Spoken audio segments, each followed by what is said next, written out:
Zee 24 तास एक पाऊल पुढे। आपल्यासोबत सध्या भारतकुमार राऊत आहेत, शिवसेनेचे खासदार। भारतकुमार राऊत, तुम्ही कसं बघता नेमकं प्रायश्चित्त करण्यासाठी अजितदादा कराडमध्ये दाखल झालेले आहेत, त्यांच्या या पवित्र्याकडे तुम्ही कसं बघता? एक लक्षात घ्या, अजित पवार जर का तिकडे बसले असतील तर माझ्या दृष्टीने हे प्रायश्चित्त नसून ही पळवाट आहे। त्यानंतर प्रायश्चित्त जर घ्यायचंच होतं तर आधी त्यांनी आपल्या पदावरून पाय उतार होऊन नंतर त्यांनी ते प्रायश्चित्त घेणं हे कधी योग्य झालं असतं। कधी ज्या प्रायश्चित्त घ्यायला बसतात तेव्हा लोक पूर्वी राजे जेव्हा प्रायश्चित्त घ्यायचे तेव्हा ते राजवस्त्र उतरवून ठेवून त्यानंतर प्रायश्चित्ताला बसायचे। हे तुम्ही जर का सगळे लालदिव्याच्या गाड्या तिकडे ठेवून जर का प्रायश्चित्ताला बसणार असाल तर हा केवळ देखावा झाला, ही पळवाट झाली। त्यापेक्षा जास्त याच्यामध्ये लोक काही बघणार नाहीत। आणि प्रायश्चित्त घेण्यामध्ये काय करणार? जे बोललेले शब्द ते परत खाणार नाहीत। ते त्यांचा त्यांनी जो काही दाखवलेला रुबाब होता, त्यांची काही दाखवलेली मस्ती होती किंवा गरिबांबद्दलची कमालीची अनादराची भावना होती, तिथं हे मागे घेता येत नाही। या सगळ्यावरून राज्याचं धोरण काय पद्धतीचं आहे हे सुद्धा दिसून येतंय।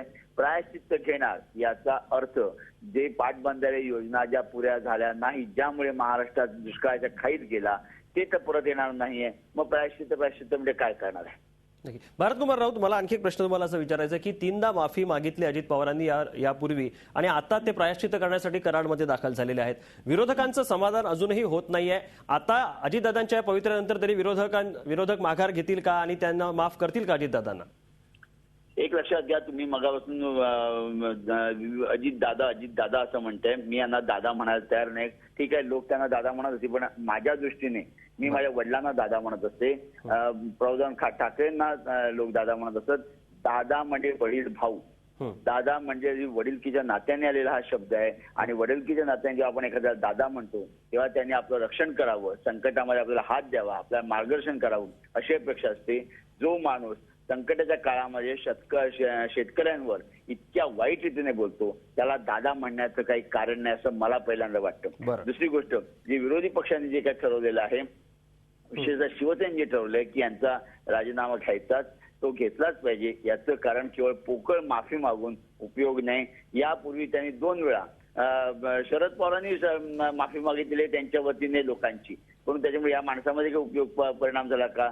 तर काहीच झालेलं नाही। त्यामुळे जर का या चुकीसाठी जर का केवळ शाब्दिक माफी मागून जर सोडणार असतो तर कशासाठी विधान परिषदेचे दिवस वाया घालवले असा प्रश्न निर्माण होईल। नक्की। भारतकुमार राऊत, मला आणखी एक छोटासा प्रश्न विचारायचा आहे। आपण पत्रकार देखील आहात, मला असं विचारायचं आहे की आपण अजित पवारांचं म्हणजे राजकारण देखील बघितलेलं आहे। यावेळेसच अजित पवारांना असं का नेमकं वाटलं असेल की प्रायश्चित्त करण्याची भाषा ती त्यांच्या मूळ स्वभावाला धरून देखील नाहीये?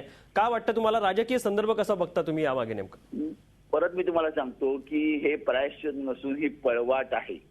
आता ज्या पद्धतीने लोकभावना पेटत चाललेली आहे याच्यातून कुठेतरी हा सगळ्याला एक सुई लावून त्याच्यात हवा काढून टाकावी या हेतूने त्यांनी प्रायश्चित्ताची भूमिका घेतली। नाहीतर प्रायश्चित्त ही गोष्ट ही गांधीवादाशी निगडीत आहे। त्या गांधीवादाचा लवलेशही ज्या माणसामध्ये नाही त्यांनी प्रायश्चित्ताची गोष्ट करायची म्हणजे हास्यास्पद आहे। सौ चुहे खाके बिल्ली चले हज म्हणण्यासारखी गोष्ट आहे। त्यामुळे याच्यावर कोणाचाही विश्वास बसेल असं मला वाटत नाही। उलट गांधीवादाची ही एक टिंगल करण्याचा प्रयत्न झालेला आहे। नक्की। धन्यवाद भारतकुमार राऊत, शिवसेनेचे नेते भारतकुमार राऊत आपण यांच्याशी बोलत होतो। त्यांनी हे प्रायश्चित्त नसून पळवाट असल्याचं म्हटलं आहे। सुधीर मुनगंटीवार भाजपचे नेते सध्या आपल्यासोबत आहेत। सुधीर मुनगंटीवार, तुम्हाला नेमकं काय वाटतं? अजित पवारांनी ज्या पद्धतीने आज प्रायश्चित्त करण्यासाठी ते कराडमध्ये दाखल झालेत, त्यांच्या या पवित्र्याकडे तुम्ही कसं बघता? असं आहे, मी त्यांचं भाष्य ऐकत होतो, ते म्हणाले की माझ्या मनाच्या समाधानासाठी मी आत्मक्लेश करतोय। तुम्ही आपल्या मनाचं समाधान आत्मक्लेश करून घेत आहात, तसंच जनतेच्या मनाचं समाधान करण्यासाठी एकदा राजीनामा देऊन टाकला तर तुमच्याही मनाचं समाधान होईल, जनतेच्याही मनाचं समाधान होईल। कारण ही घटना पहिल्यांदा नाही, असं अनेकदा ते भाष्य करत आले। सत्तेची उर्मी जनतेला त्यांच्या या सर्व भाष्यावरून जाणवते आणि आत्मक्लेश करून जर मनाचं समाधान करताय तर राजीनामा देऊन महाराष्ट्राच्या 11,23,72,972 लोकांचं समाधान केलं पाहिजे। आणि ते नसले म्हणून राज्य चालत नाही हा गैरसमज निघाला पाहिजे। राज्य हा कोण व्यक्ती पदावर असला काय नसला काय याच्यावर चालत नाही। हजारो लोक ते राज्य चालवतात, अपवर्धन मोठा करतात आणि म्हणून काही महिन्यासाठी त्यांनी राजीनामा दिला तर 2014च्या निवडणुकीनंतर बघितलं जाईल. सुधीर मुनगंटीवार, आणखी एक छोटासा प्रश्न, तो म्हणजे तुम्ही याकडे कोणते राजकीय संदर्भ बघता? अजित पवारांना का नेमकं यावेळी प्रायश्चित्त करावं असं वाटलं असेल आणि ते या ठिकाणी आले? यामागे तुम्हाला आणखी काही कारणं दिसतात? कारणं अनेक दिसतात. यामध्ये काकांनी सुद्धा त्यांना राजकारणाचा नवीन डाव शिकवला असेल. काकांनी सांगितलं असेल की तुमच्या भाष्यामुळे महाराष्ट्राच्या जनतेमध्ये असंतोष आहे, पण नेहमी आपण जेव्हा प्रायश्चित्त घेतो तेव्हा जनता आपल्याला माफ करते. पण निश्चितपणे आता ही 21व्या शतकातली जनता 20व्या शतकातले प्रयोग करून आपण लोकांच्या समोर ज्या पद्धतीने वागलो त्याला लोकांनी क्षमा करावी अशा विचारात जर असेल तर मला वाटत नाही. सुधीर मुनगंटीवार यांच्याशी आपण बोलत होतो. आपल्यासोबत विधान परिषदेचे विरोधी पक्षनेते विनोद तावडे आहेत. विनोद तावडे, काय सांगाल नेमकं अजित पवारांच्या या पवित्र्याबद्दल? तुम्ही नेमकं काय म्हणाल? याला गांधीगिरी म्हणाल, प्रायश्चित्त म्हणाल की आणखी काय? अजितदादांना आपली चूक झाली असं वाटत असेल आणि प्रायश्चित घ्यायचं असेल तर त्यांनी उपमुख्यमंत्री पदाचा राजीनामा देऊन एक सामान्य आमदार म्हणून दुष्काळग्रस्त भागातल्या जनतेसाठी पुढचं 6 महिने वर्षभर काम केलं पाहिजे. तर त्यांना खरंच प्रायश्चित घ्यायचंय असं समजता येईल.